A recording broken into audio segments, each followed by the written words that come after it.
Hello everyone, once again thank you very much for your massive support. The last video was a little bit more of an up and down roller coaster, and this whole story is very up and down. I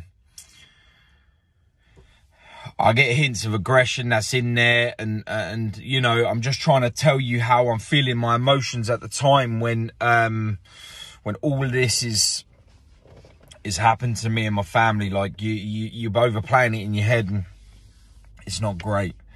It really isn't. It's really tough, and I just hope that you guys understand what I have to go through to be able to get this messages across to you.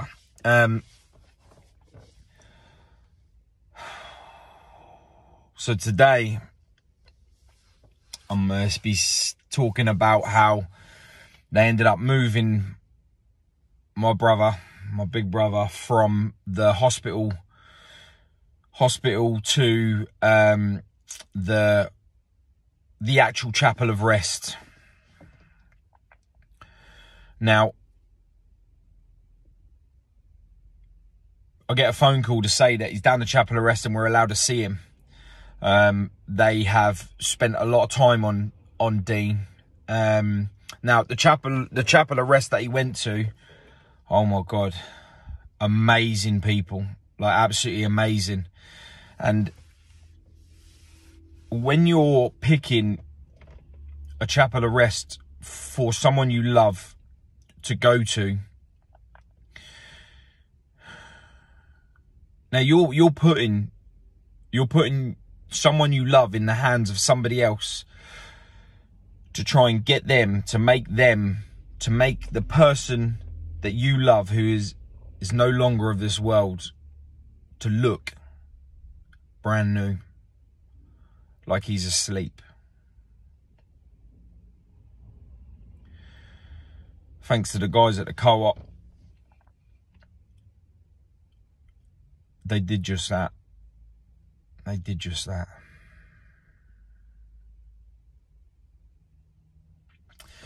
So, again, I get a phone call saying that we can go down and see my brother at the chapel of rest. So we go down. I live in Ipswich. My mum lives in Felixstowe. There's about a 13-mile difference between our house, and I got there first. Again, I'm sitting outside. I'm on my own,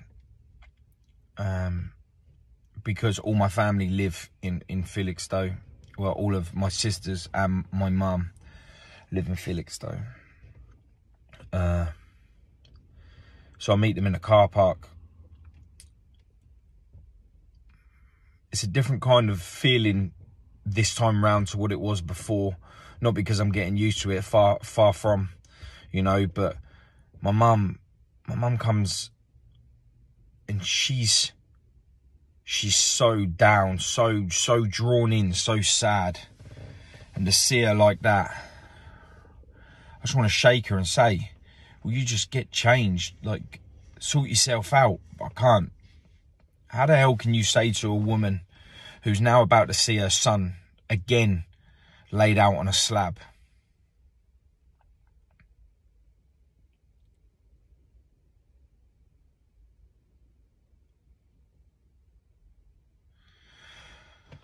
I see my mum pull up. She's crying. I'm not getting used to it. I'm not getting used to her crying at all every time I see her. And she gets out of the car and she's got flowers, like loads of flowers. And she's like,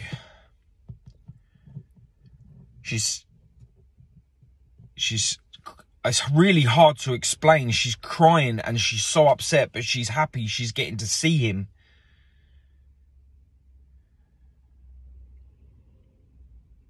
Because last time she saw him, it was in dim lights. It was in a dark room. And he was very pale.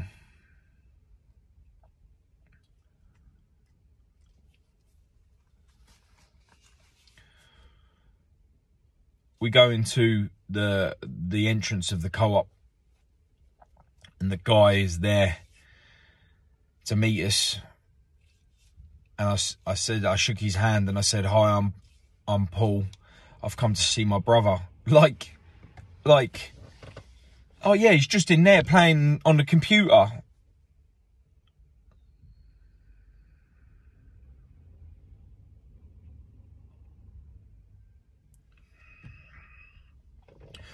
"I've come to see my brother." "Yeah, sure. Can I speak to you for a minute?" "What the fuck do you want to speak to me about?" In my head, I want to see me brother. There's nothing to say, is there? Take me to the room. I'm fighting demons in my head with what I actually want to say and what I have to say, because I have to stay correct. One, because it's respectable to the people that have not lost and they're just doing their job. And two, I have to stay correct because if I lose it, my family fall apart. And right now, I am the only person that's keeping them together, because without me dealing with everything,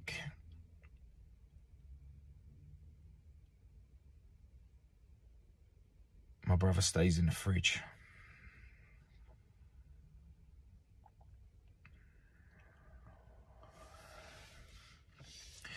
He speaks to me, he says, "Do you want to go in first to have a look to make sure everything's okay for your mum?" "What do you mean for my mum? What do you mean? Do I want to go in there and make sure everything's okay for my mum? Are you fucking mad? What about me? What about, is it okay for me? It's my brother."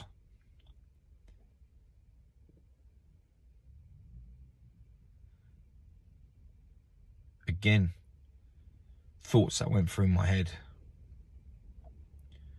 "Yes, please. If you don't mind. Thank you." We both walk out of the office together, and I say to my mum, "I'm just going to go in and check, make sure he's all right first."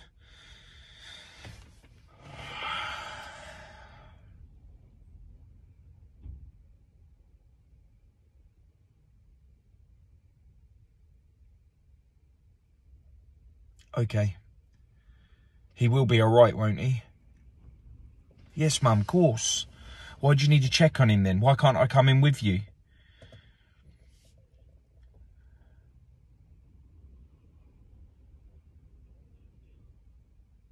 "Mum, I just need to go in there and check." I was holding back everything I could to not burst out crying. I'm shaking, but I'm still, I am still, but inside I am shaking. "Please, Mum, please just let me just go in there and see." Is what I was thinking. "Yeah, Mum, he's fine. He's fine, Mum. I'm just going to go in and make sure everything's all right, because I want to make sure he's all right, because I picked him the right outfit and I want it to be right for you." "You picked him an outfit?"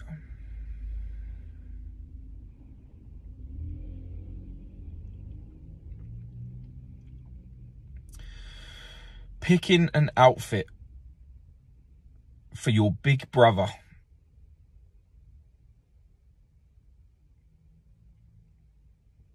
I normally copied what he wore when I was a kid. Trainers, shirts, jeans, everything I did. I tried to mimic him. He had dreadlocks. So my brother was mixed race. He had dreadlocks. Oh, I had stupid little plaits in my hair. But that final outfit decision,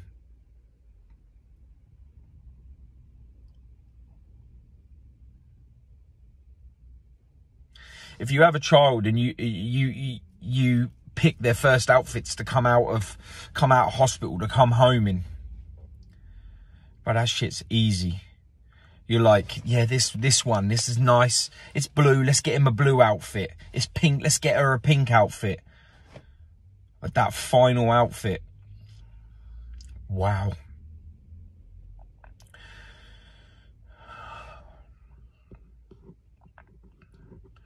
I started up my own clothing range, and all these new tracksuits come in.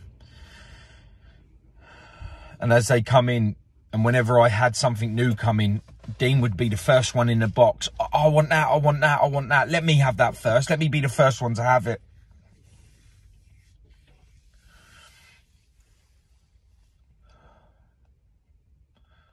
Bruv, get your sticky fingers out of my box.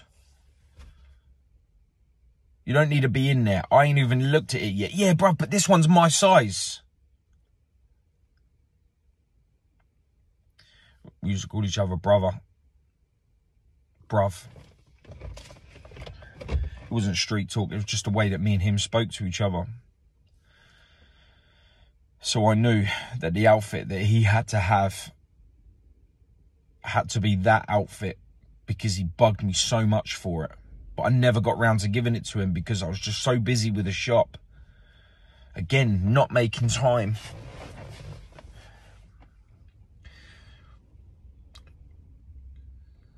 I give him the outfit he wanted, the exact outfit. Picked him a hat, a snapback, because he always had a fresh trim. But the problem is with this fresh trim is he had an autopsy. And because of the autopsy, and they did what they had to do, he had scars over his head that they tried to cover up with his hair, but he had short hair, so you could still see the scar, and I knew that I would embarrass him. How mad is that?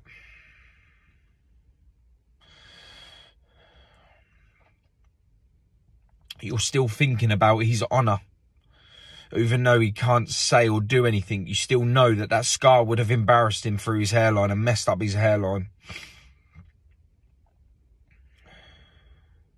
So I picked him the perfect hat, snapback, fresh tracksuit, and I bought him a brand new pair of trainers.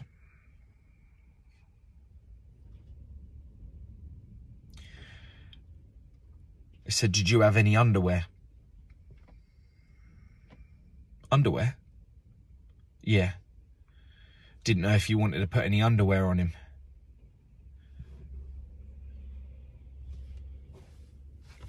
Nah, mate, I ain't got any underwear.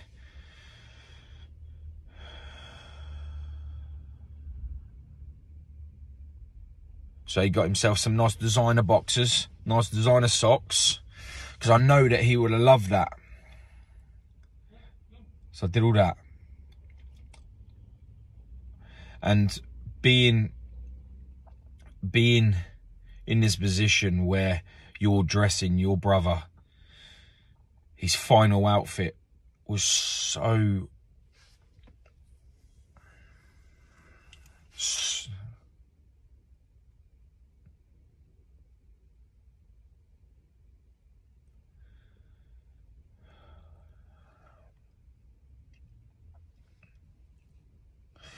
I went into the room, the first one in the room, obviously, to go and see my brother. And there he was, in a temporary coffin, slightly tilted in it, almost like not his normal pose, you know. He was like, when they slid him in, he was a little bit wider than a coffin. Like, you know, when you get into a tight bath and you're in the bath and your shoulders come forward like that. But he looked comfortable. He looked so comfortable, so peaceful. Why are you so peaceful, bruv? Why? I'm not at peace.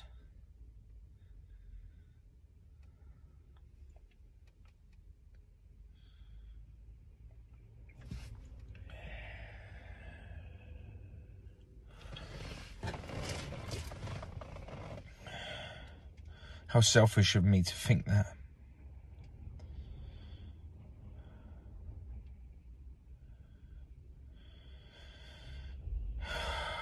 Come on, bruv, get up. Stop fucking around. I said that to him.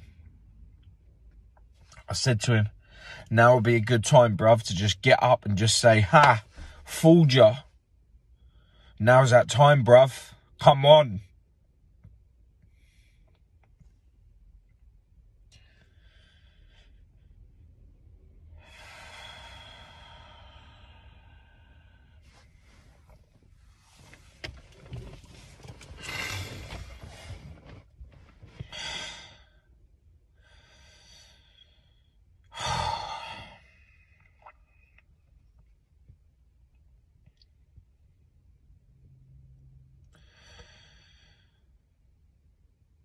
He ain't getting up.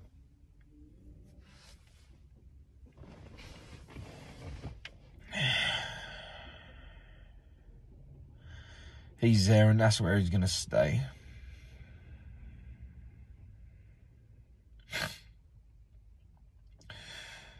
I'll get myself sorted. I looked at the guy. I said, he looks amazing, mate. Thank you. But I'm not sure he's going to be happy with the amount of makeup you've put on him. And the guy looked at me like he didn't know what to say or do, because I looked at him in the eyes and I said to him that, yeah, he's not going to be happy with the amount of makeup you put on him. And because you're in that situation where you're like, I don't know if you're joking, mate. I don't know if to, like, crack a laugh. I don't know if nothing. But I didn't want to make the man feel uncomfortable. I was just trying to lighten the mood for him. Because can you imagine what this guy is like? He's in a firing line for every single family that has to visit someone that has been taken from on that cold bed. I said he weren't really a makeup kind of guy. And he tried to explain to me the embalming and how you had to try and make him look like the... And I said, I put my hand on his shoulder and I said, whilst giving it a tiny little squeeze, not like an aggressive squeeze, just a little one, just saying, I'm just messing, man. I'm trying to make it sit right in my head. And he was like, oh, okay, I thought you didn't like something. I said, mate, he looks amazing.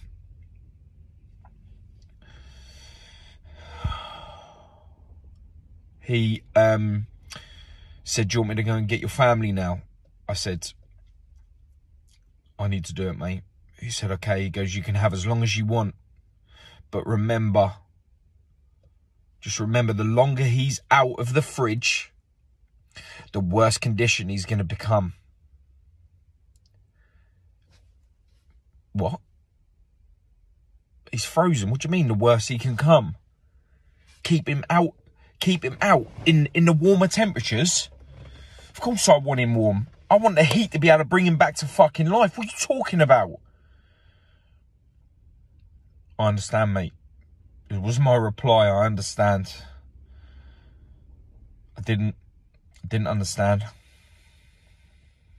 It was all so confusing to me because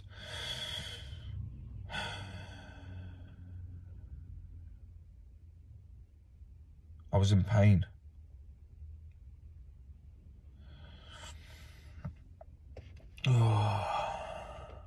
So I go out to the room and I get my mum and I bring her in. And I say, come on, come and see him.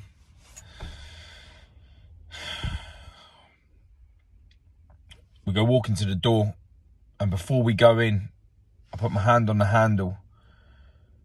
I look back at my mum and I say to her, Are you ready? Are you ready? I'm opening the door to a first child that's been murdered. And I'm saying, are you ready? And I've had all these thoughts in my head of people saying stupid things to me. Are you fucking serious?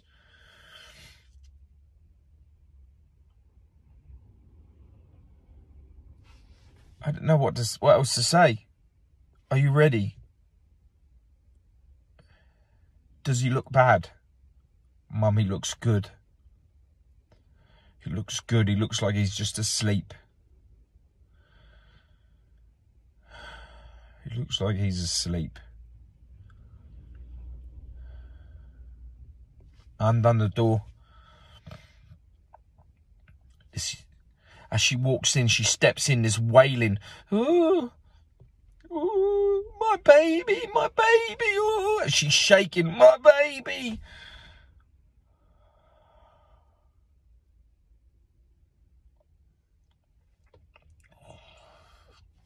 And then my sisters were making similar noises. They were the same.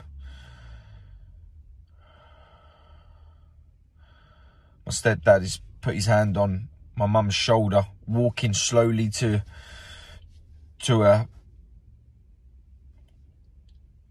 towards my brother, who's laying there, open for everyone to see. He don't know what he's doing. He hasn't got a clue. He's just trying his hardest to be there. But at the same time, this man has just suffered a stroke.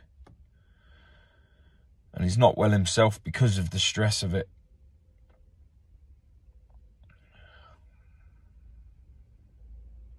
My mum's trying to hold his hand, stroke his arm, trying to lean in to kiss him. Trying to lean over the coffin to try and kiss my brother. But I want her to kiss him, but I'm trying to say to her, Mum, no, be careful. Be careful? He can't feel nothing. What do you mean, be careful? It's not going to fall apart. What's the matter with you? Be careful, Mum. Because the reason why I was saying be careful was because visually he didn't look cold. You understand what I'm saying? And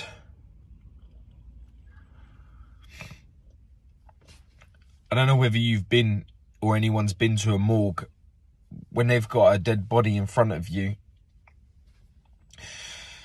And you know that in your head, you know that it's been in the freezer.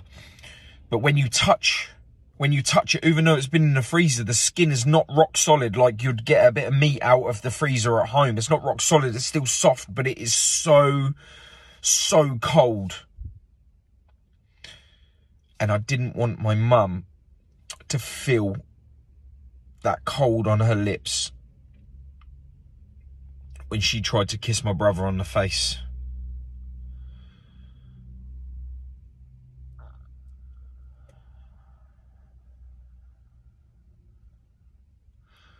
So she kissed his hand. She was kissing his hand, trying to pick it up and kiss it. And I said, Mum. And she just kept trying to touch him. And I'm saying, Mum, you can't do that. You just need to leave him there and you need to, like, just stroke and touch rather than, like, try and pick him up.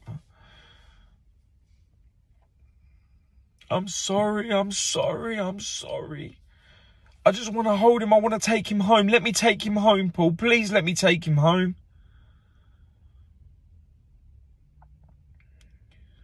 Mum, you can't take him home. I want to take him home.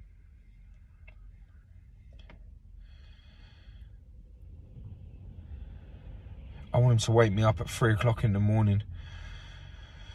Say, do you want to come and watch TV downstairs? Like he did to me when I was a kid. Are you hungry? Shall I show you how to make spring rolls in a deep fat fryer? I want to take him home.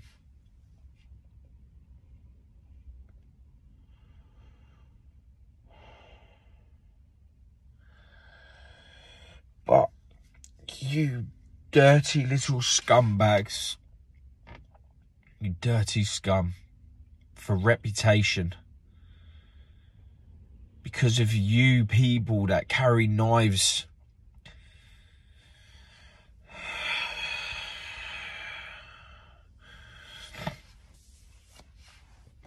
Because of you, each and every person that stabs somebody to gain notoriety or respect, you are the reason why we can't take our loved ones home. And why I have to stop my mother kissing her firstborn child on the face because of the cold skin, the freezing cold skin that only comes with death.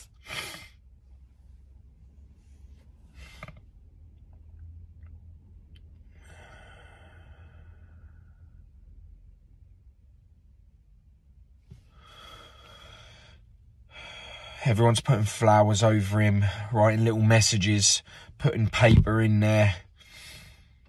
My mum's just not moved from that one spot that was right by his side. She hasn't moved.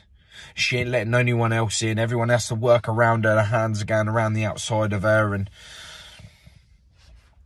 my sister, Jasmine, her and Dean were like best friends. They were together everywhere.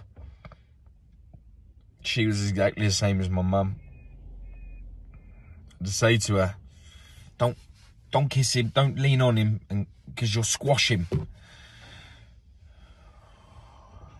But I didn't want her to feel how cold he was. I put some black gloves on him because after the autopsy that the police had to do, the criminal autopsy afterwards that they had to do, they had to do a little bit to be a little bit more invasive. So he had scars on his hands and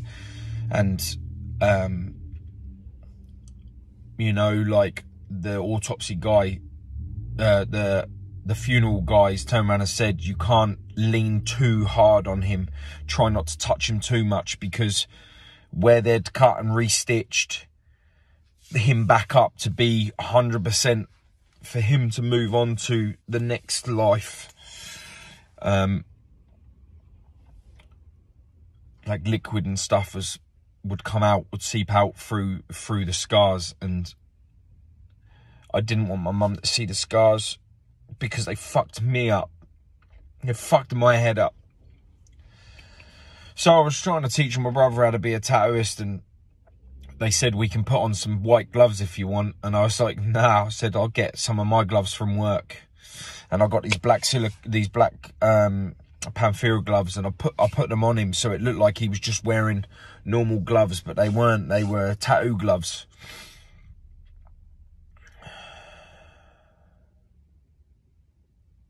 He looked the part. He looked really good. He looked really good.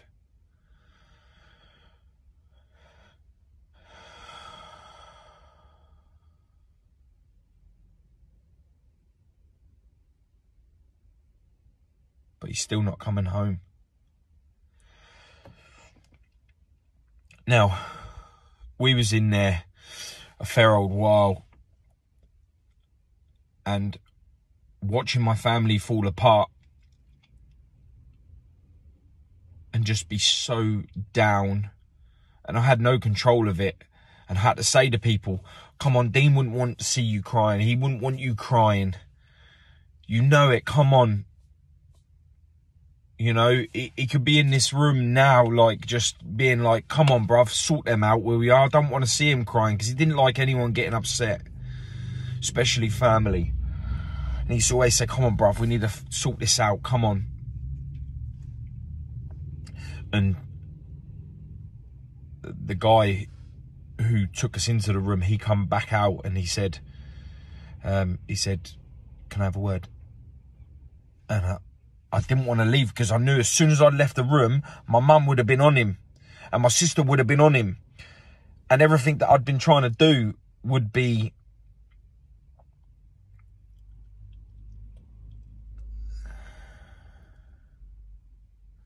stop them from squeezing stuff out of him. And so I went to the door and he said, we really have to put him back now. What do you mean you have to put him back now? Put him back in the fridge. I said, he's here with his family. This is where he should be, with us. But I understood that he had to go back.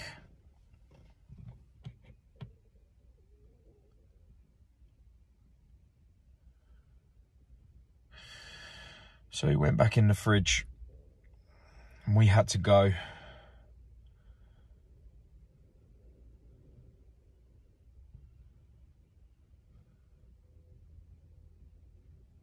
Everyone said their goodbyes.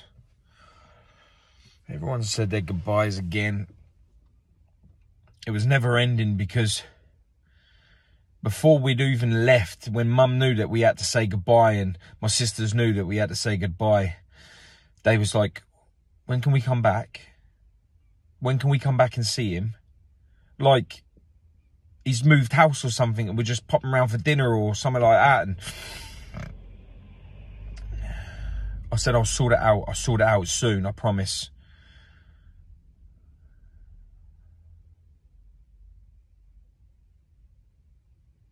So we left.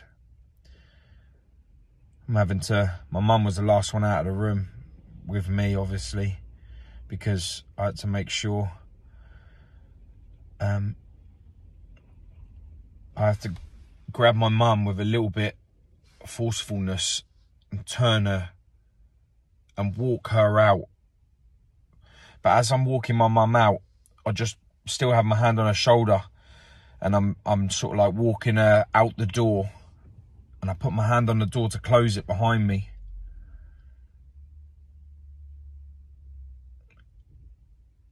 I take one last look back and I say, I love you, bruv.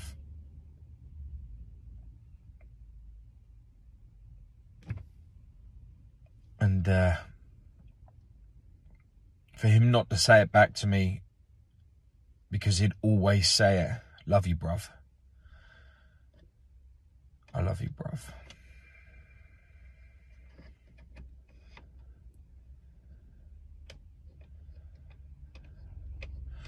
Went to see him a few more times after that.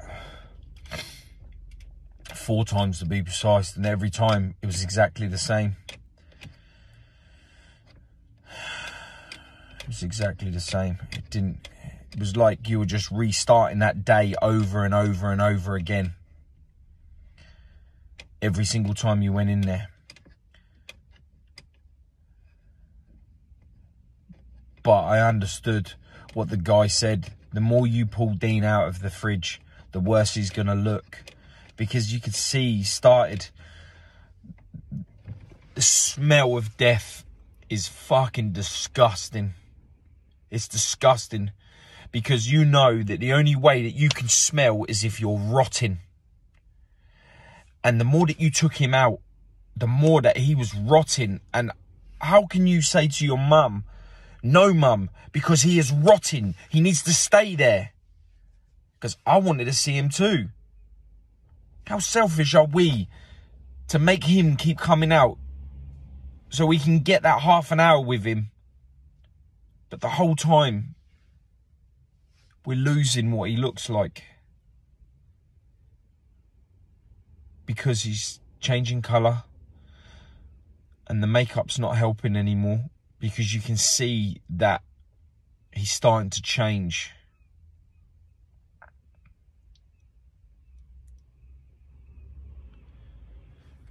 You will never really know this feeling. And you will never understand it.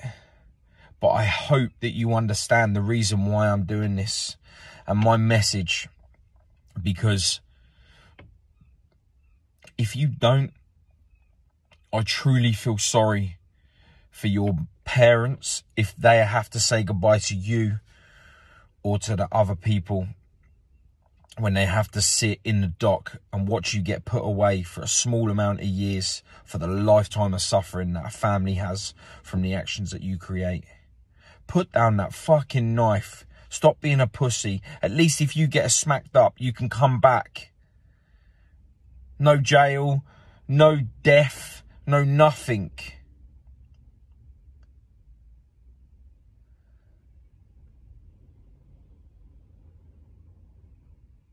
A knife just don't kill one person, it kills everybody. And as soon as all you youngsters and you people that are carrying knives understand this,